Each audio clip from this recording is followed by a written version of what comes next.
Our discussions have outlined the steps that we must necessarily take to build an economy that serves all South Africans. This is an economy that bridges the huge gap between wealth and poverty, between privilege and disadvantage, between black and white, and between men and women. As we said in our declaration, we are beginning, yes, to see some developments in the economy where we are returning to also pre-COVID levels of our economic strength.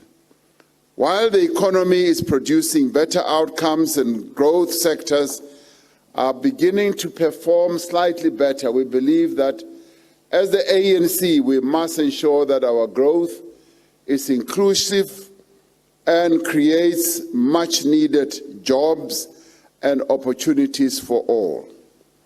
We have said that the future of our country demands that we prioritize development and empowerment for women and the young people of our country, as well as the disabled people in our country, or people living with disabilities. We have agreed on actions to address the immediate challenges that our country faces: chronic unemployment, an electricity crisis, the rising costs of living, while setting out the path that we must follow to further transform our economy. Our resolution set out the path towards comprehensive and sustainable social protection and to the provision of affordable housing and basic services for all. We addressed and agreed on measures to accelerate land reform and provide support for the productive use of that land as set out in our declaration. We have had extensive discussions on how we should prioritize safety and security of the people of our country. We have outlined steps to further strengthen our police service and other law enforcement agencies to improve the effectiveness of our criminal justice system and to improve the security of our borders as well.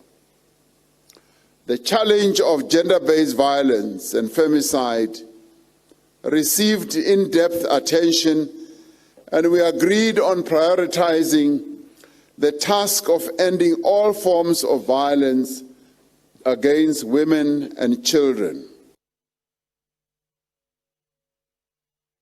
Meanwhile, in Bloemfontein, the national hub where the January 8th statement will be delivered this weekend, delegates highlighted unity and the renewal of the organization that has been marred by divisions and strife, leading up to the conference which began in December last year.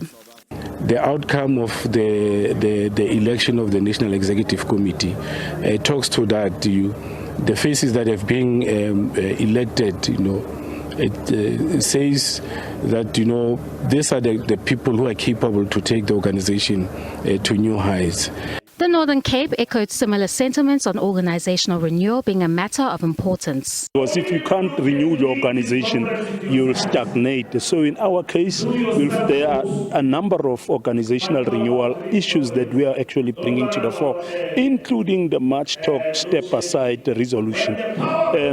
Some provinces believe that we must scrap that, but we believe that if you scrap step-aside, it will create major problems in our organization. People lose confidence in the ANC. So here we'll defend that policy. In the city of Durban, KwaZulu-Natal, delegates gathered to state their position remains unchanged. The province argues that the support for renewable energy must be balanced with coal. So that you ensure that you do not close jobs. We will continue to critically raise the issue of energy. We believe that through the generation of our coal, in particular our prim coal, you will be able to resolve some of the problems that lead to load shedding. Meanwhile, the Eastern Cape reaffirmed its stance on the step-aside rule, a rule that has been the source of much division in the party. We have been the champions of this policy matter that talks about step-aside, even in the 2017 National Conference, in fact the 54th National Conference. We reaffirmed that stance again in this 55th National Conference in December, that the step-aside must continue because we have got a strong view that that's how we are going to renew the ANC. Delegates also convened in Limpopo, Mpumalanga, Northwest and the Western Cape to pave the way towards overall transformation for South Africans. Kani Mapanga, SABC News, Johannesburg.